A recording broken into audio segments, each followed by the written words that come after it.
Hello and welcome to this episode of the Alien Familiar RPG Podcast. I am Clayton. Before we get started, you can find show notes and more at alienfamiliar.com. You can email us at alienfamiliarmedia@gmail.com. We are on Facebook at facebook.com/alienfamiliar. And if you would like to help us out with supporting the show, you can do so at patreon.com/alienfamiliarmedia. So if you enjoy our content and would like to help us out with hosting costs, any help you would be able to give us would be greatly appreciated. Thank you for joining me today. It's going to be another solo episode. And today I'm going to be reviewing a new D&D book that I purchased recently. This is not a Wizards of the Coast book. No, this is the Kingdoms and Warfare book by MCDM Productions. It just came out as I'm recording this. It came out a little bit more than a week ago, and I've been reading over it. I'm going to go ahead and say right now that I'm really enjoying the book. I've gone through most of it. I haven't read every single power that is in there, or every single word on every single page. I haven't read every single unit that is in this book, but I've read the broad strokes of the book, and I gotta say, I'm really liking the book. As I said, this is published by MCDM Productions. I also had already a copy of Strongholds and Followers, or Followers and Strongholds. I don't remember which one it is. I previously, when it had come out, got a copy of Strongholds and Followers, so I was really looking forward to Kingdoms and Warfare whenever it got released. It was kickstarted a while ago, and it just came available for pre-order on the website. I was not a part of the Kickstarter, but I did purchase both the PDF and put in a reserve for the hardcover copy when that gets printed. So I will be waiting on that. If you want to check it out, I would definitely recommend going to their website, and there will be a link in the show notes for where you can order or pre-order, depending on when you're listening to this particular episode. So let's just start off by saying this is a big book. 328 pages. That means that it is on par in length with the Monster Manual and the Dungeon Master's Guide. The Player's Handbook is about 50 pages longer. This is a lot of new rules for D&D 5th edition. This book is primarily follows the modular design philosophy of other books published by Wizards of the Coast for 5th edition. I feel like this book is designed to be a group of rules that you can take and sit down on top of the existing D&D 5th edition rules. I think it does a pretty good job of doing that. You can take or leave most of the sections of the rules, I'll get into the different sections of the rules, but for the most part, this book, you can take parts of it and put it into your game. You can leave parts of it off. But I think that whenever I go to run a campaign using this book, I'm probably going to take pretty much everything that's in there. I might not run the adventure. I haven't read through the entirety of the adventure. Of the 328 pages, about approximately the last 100 pages is an adventure that's designed for levels 7 and up.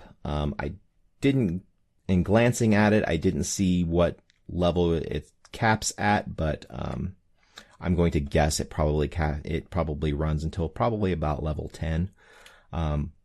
Who is this book made for?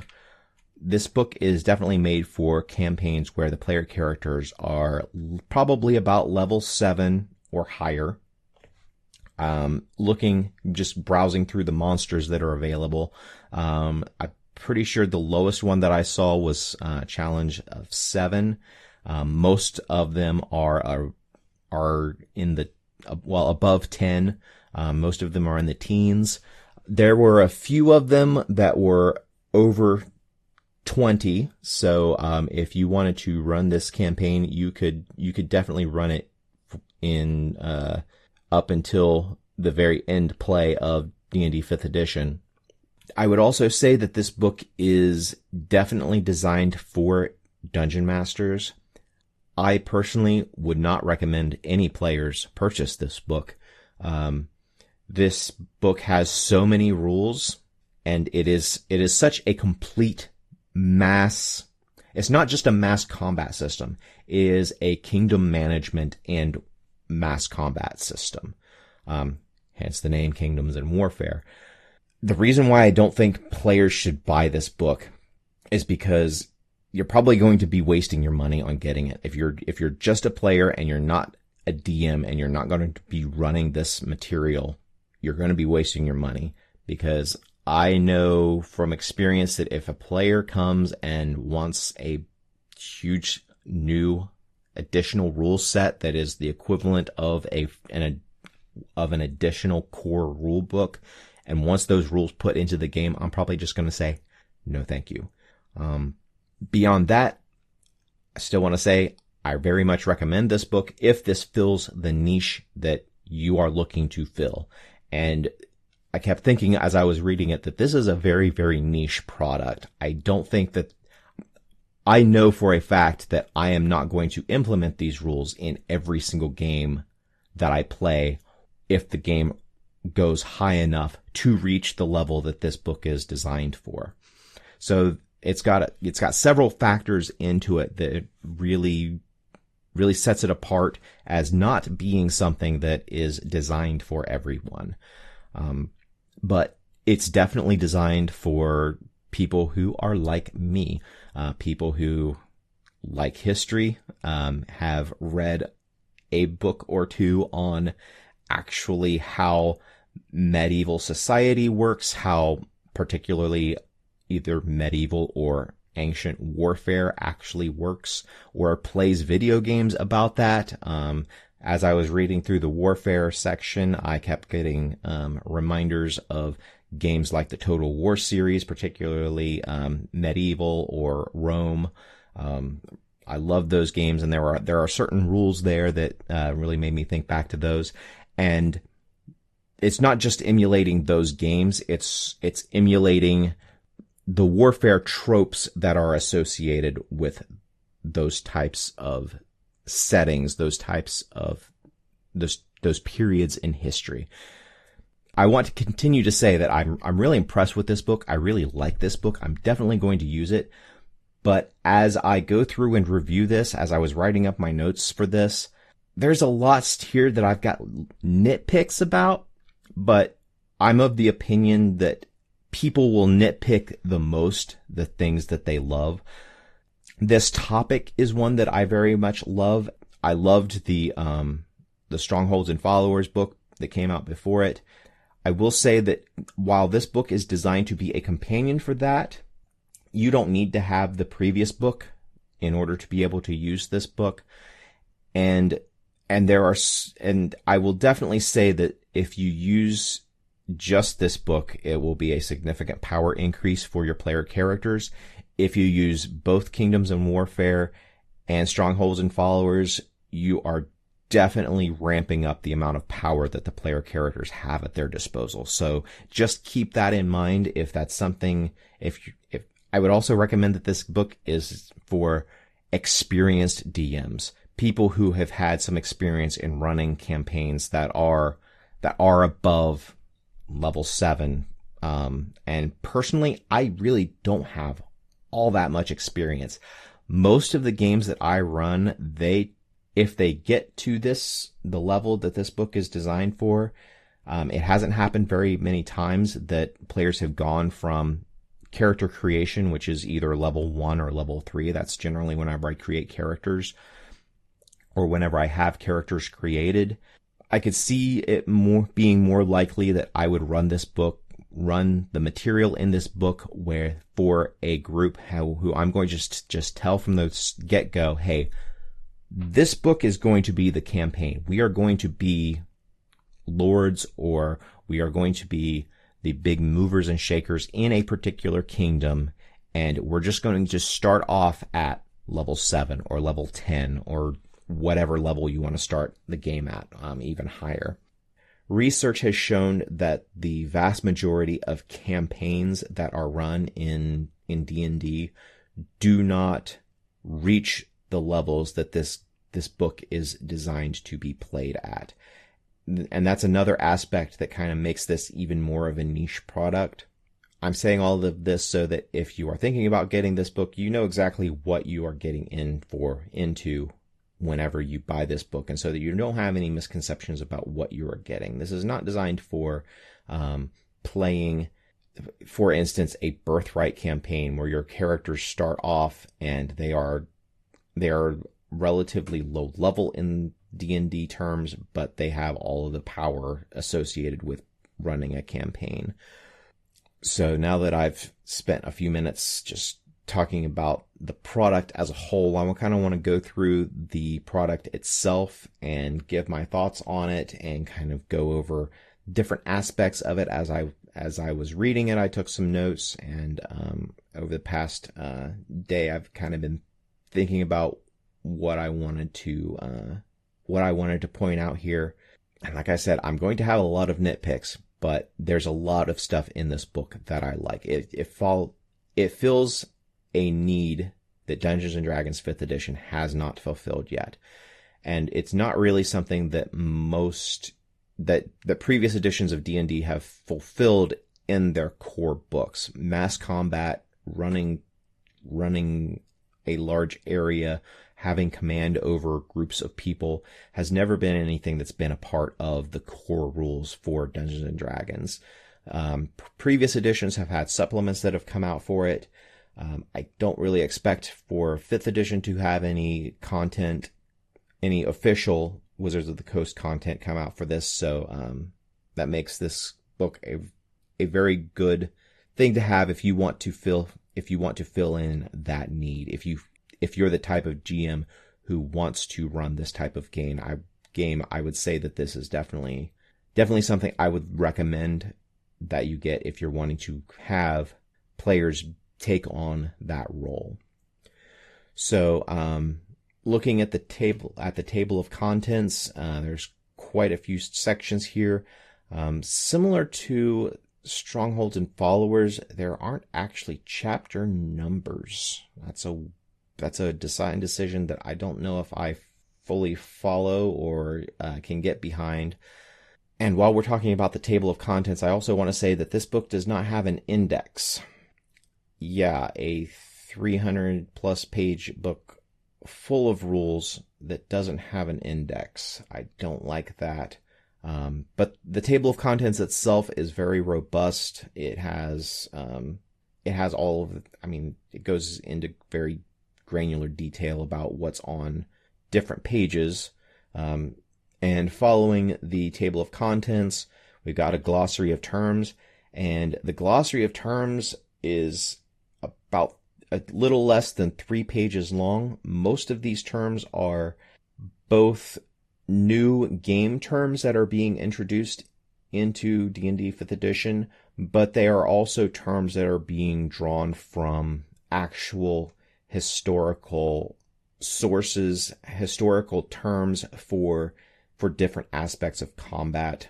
So if you, like I mentioned some video games earlier, particularly the Total War series, if you are familiar, and also if you've had much experience with war games, mass combat war games, tabletop war games, you're going to have some familiarity with some of these terms, although you'll definitely need to read over the glossary here to find out what exactly they are meaning whenever they describe the terms here in this book as they apply to the rules of D&D 5th edition.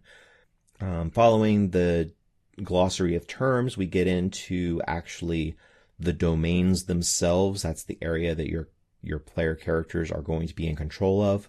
Most of the information here is about the player characters' domains. There is separate information for creating a domain for a villainous group.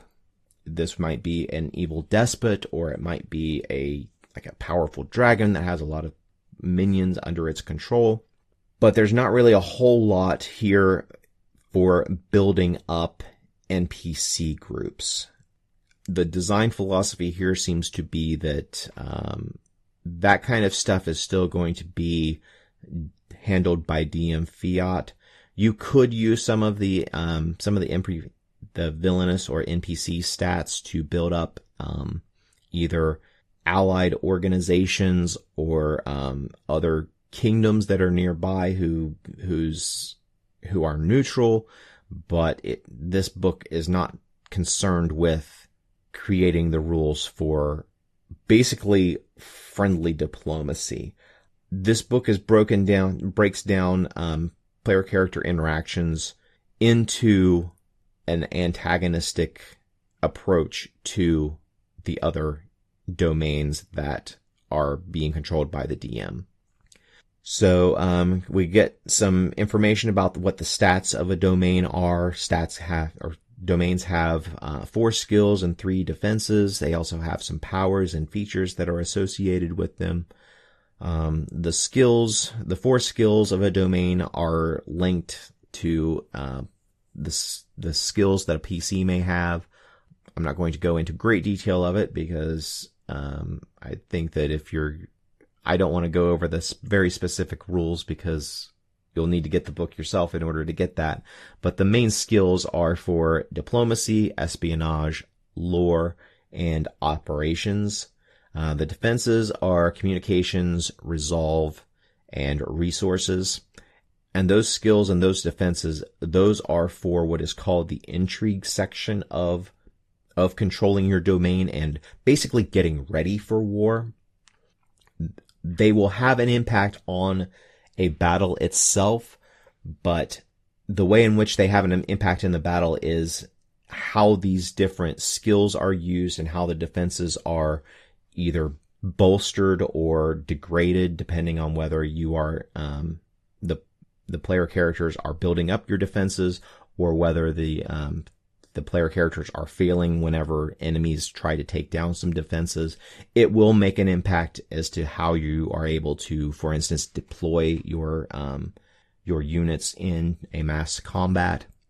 But really this book breaks down what it's trying to do into the intrigue portion, which is all of the lead up to 2 armies being in the field, and then then the second half is actually managing the battle itself, the mass combat itself. It gives descriptions of what each player character can do during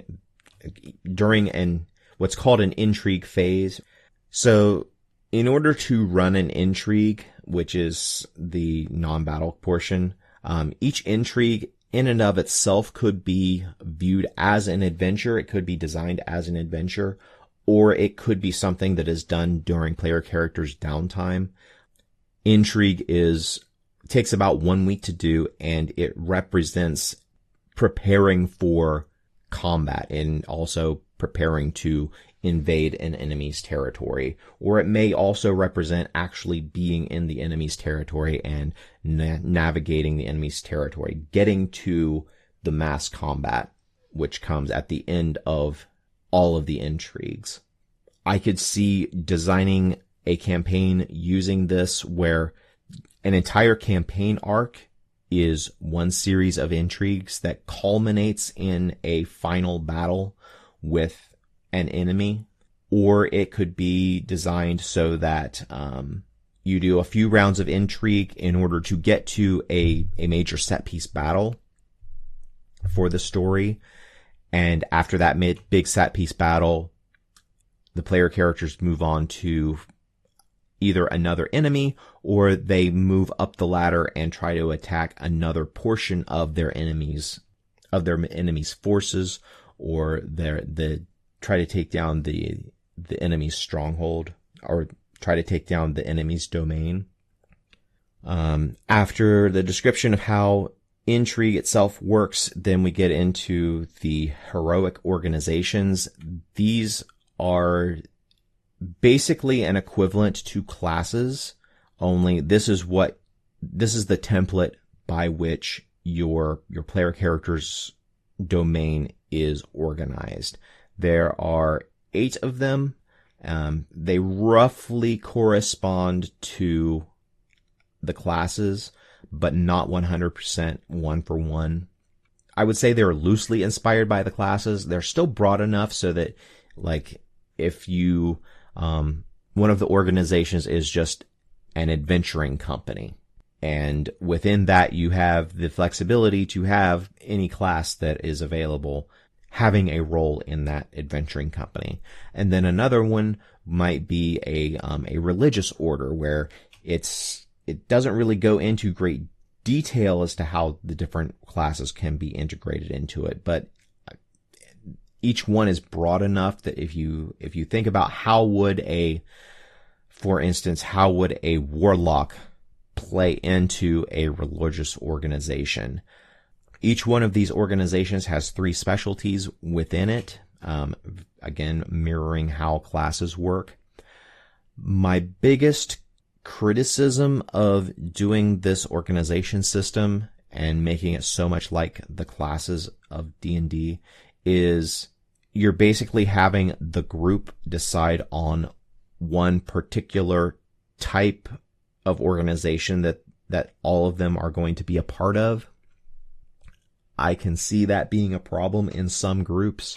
That's partially why I kind of see this as being something that works best if you design from the get-go, that if you let the players know that this is what you're going to get into and just start the player characters out at high enough level that they can create their organization as they are creating their characters. If you are starting from level 1 or level 3, like I sometimes do, and going up and coming into this tier, and then you are choosing what type of organization you're going to all agree that you're going to be playing as, somebody's not going to be happy.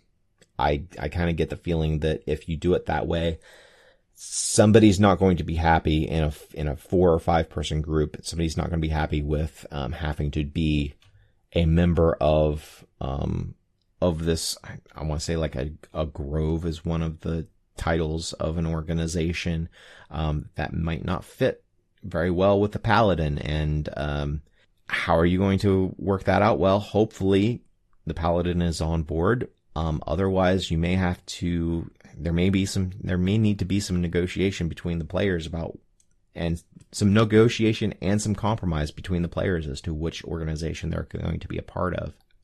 I do wish there was a way to add in parts of one organization and port them into another. There's not really rules for that, although you could, I imagine you could very easily carry some over, just kind of treat it the equivalent of like a cross or multi-class situation.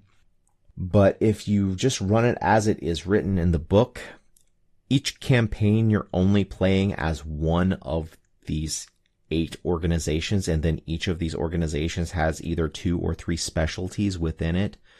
I mean, in D&D, whenever you're choosing your classes, yeah, you're only get to play one class, but in one group, you've got 4 or 5 players, and you're seeing a variety of classes and what they can do in each game. I see your players needing to play multiple campaigns of this in order to really see the difference between what the different organizations can do. And I don't know if I'm going to really be getting that much out of this game. I don't know if I'm going to be running it that many times in order to get a good feel of what these different organizations are like as a player to be a player and running one of these organizations. It looks like each one of them has a little bit different flavor and flair to them and should play a little bit differently. Each one of them has their own basically their own specialty unit, which is really cool. And it does give advice on basically using your NPC allied kingdoms or allied domains to negotiate in order to gain access to some other of the unique units that are available to the other organizations. So I don't know. This is just one of those things that I would have to see it actually in play to know whether or not it would work. But just reading it, I don't know if it would work that well. where I had said a little bit ago that each organization has 2 or 3 specializations. Some of the specializations, they make sense when you think about it, but if your player characters, I would say if you're the DM and you're giving the player characters the option of what organization they're going to, go ahead and have them select and have them see and choose their specialty along with their organization, because some of the specializations make sense when you think about it. But if I just told you, okay, one of the options is a mercantile guild, who would vote for a mercantile guild? It takes a very specific type of player who would vote to play as a mercantile guild. But then when you look at the specialties, pirates are included as a variation, as one of the specialties of the mercantile guild. And pirate is one of those things that I'm pretty sure most players would happily raise their hand and say, yeah, that sounds like it might be fun to do. But just looking at the broad organizations themselves, you might not get a good sense of what exactly the specializations are. And maybe one player in your group is going to pick up this book, or if you've got a PDF, look through the PDF in order to see what all of the specializations are. Looking at the powers that each of these organizations have special powers and features that are available to them. I really like the way that the powers themselves are very flavorful, and they really help your player characters kind of get into the mindset that of playing the organization that they have taken on. Each organization has its own party sheet. This is the equivalent of a character sheet for the organization, and there's printouts of the stat cards that come with the unique units that are available to each one of the organizations. Next comes some description of some NPC realms. Mostly this is giving powers that your antagonist could have. There's some good variety in these NPC realms, the villainous realms.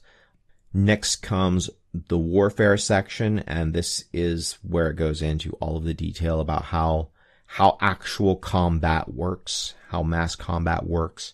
It describes the units, how to read the stat cards that come with them, how you can improve units. There's a couple different ways that you can improve the units. Units get better with experience, but you can also spend money or resources in order to improve them.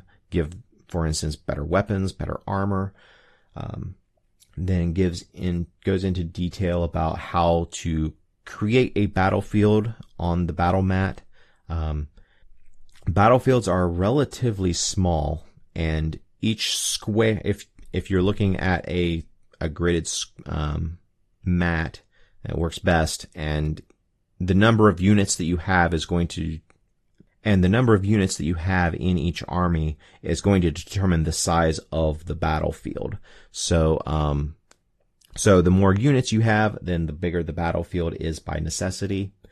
There's not really anything as far as real terrain for the battlefield, but there is description of fortifications, and there is some advice on how to use fortifications to mimic terrain, like describing how you can put together some walls in order to create a bridge that goes over a river or a brook or something like that, or using walls to represent an elevated cliffside or something like that the enemies would have to find some way to fight around.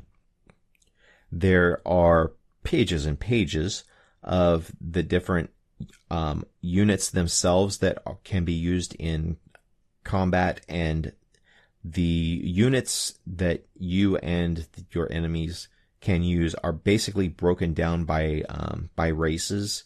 There's human units, there's elven units, there's dwarven units, there's goblin units, there's orc units, there's undead units, and pretty much every unit has a special ability that they can do. A lot of these special abilities look pretty cool just reading the description of what they are and what they can do.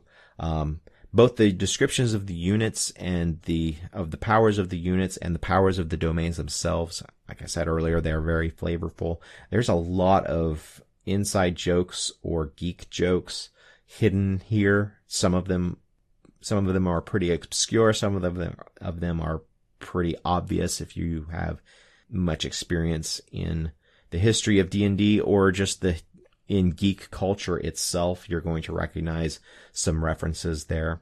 I will say that in this book, the different units are basically categorized in different tiers, where the higher tier a unit is, the more powerful it is, basically. And the book has unit types up until tier 3. You need to buy a separate card set if you want to get units that are tier 4 and 5.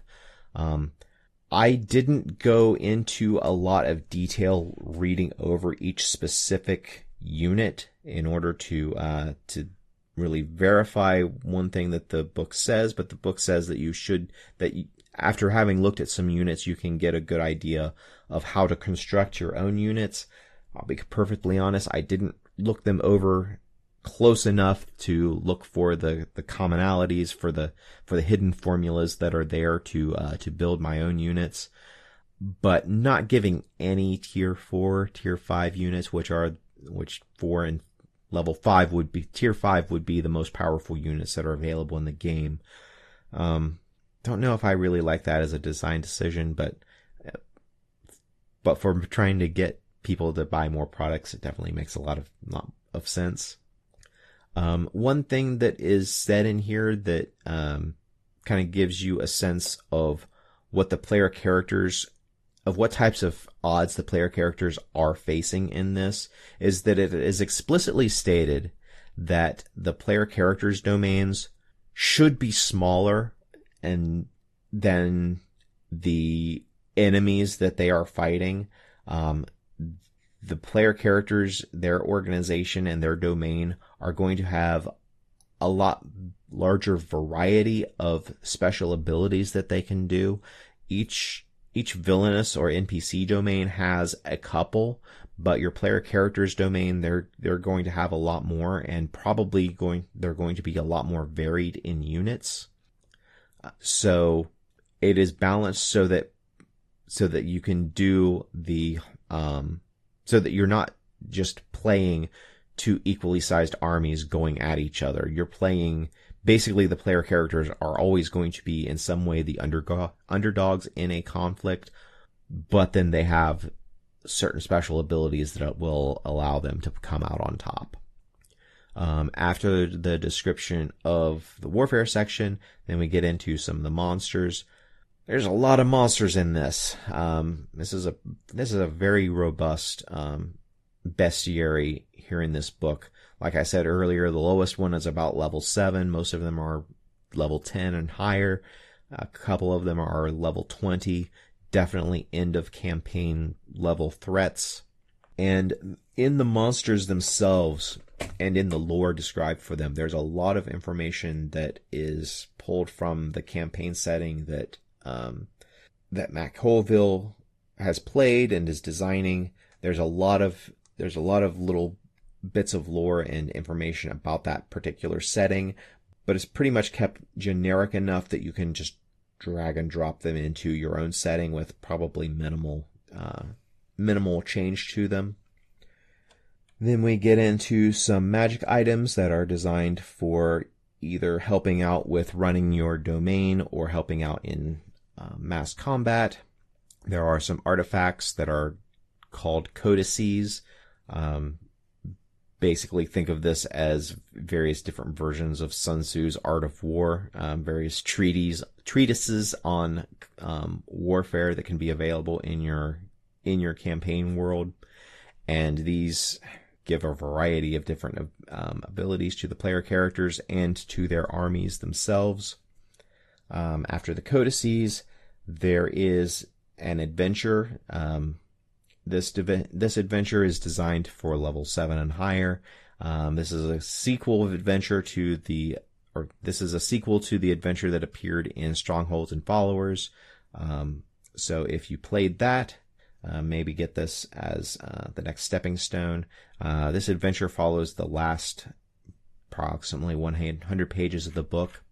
There are some templates in the appendices for some blank unit cards, so you can print those out or make copies and create your own units. There's blank copies of the party sheets. There are some additional maps in the back, but no index. I really don't like that.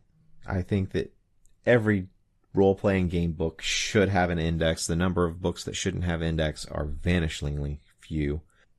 That's going to be my biggest criticism of this book, is just no index.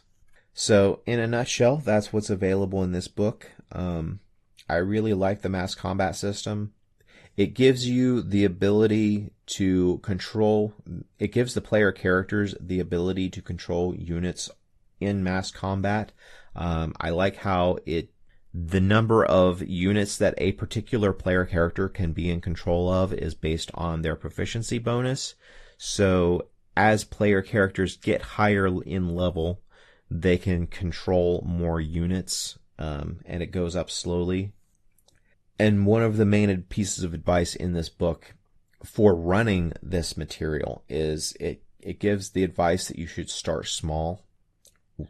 Don't start off the first time you go into a mass combat, don't go for this big, epic, end of campaign, final battle, where this is the first time that you're going to go through these rules.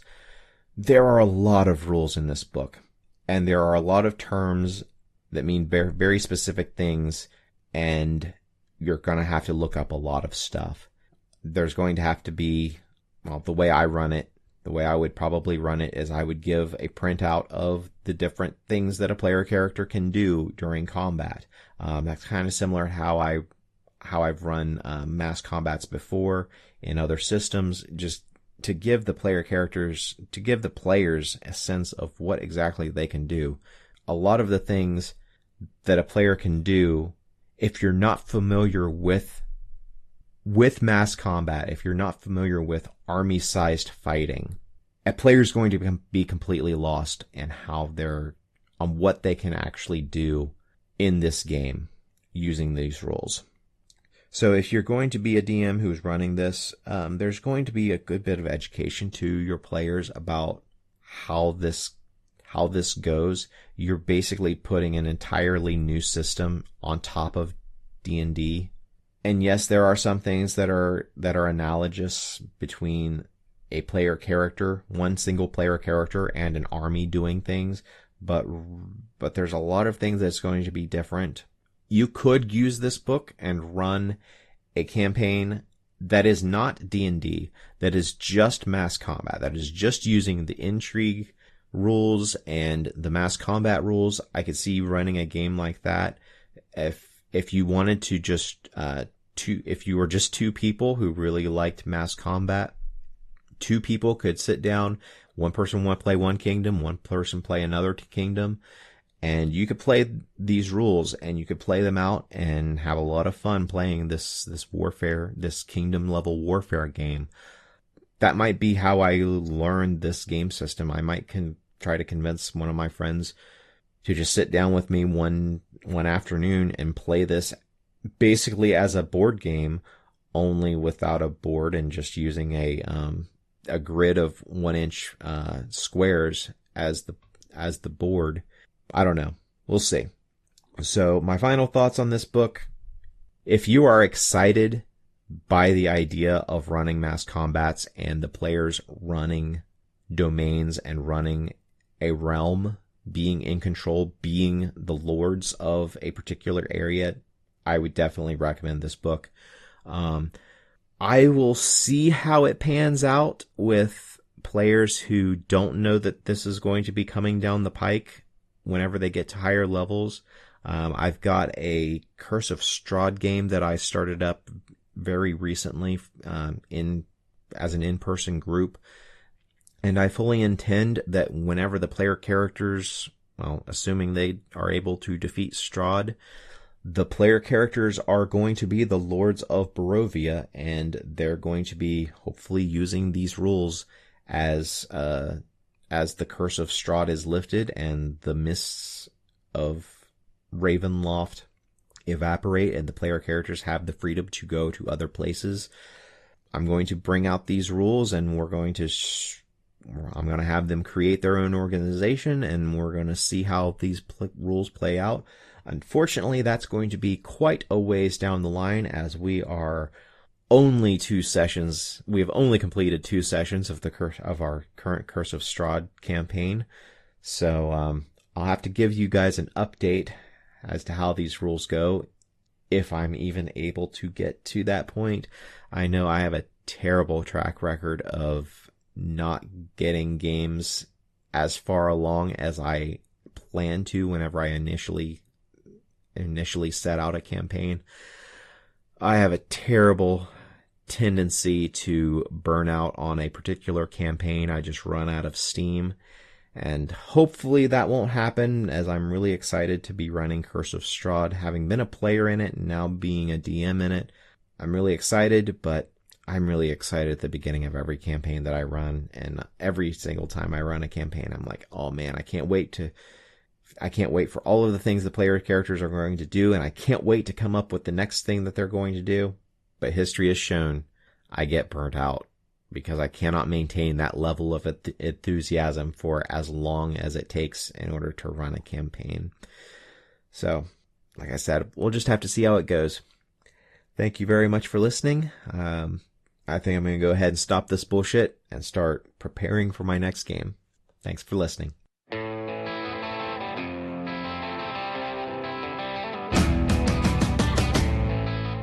This has been a production of Alien Familiar Media.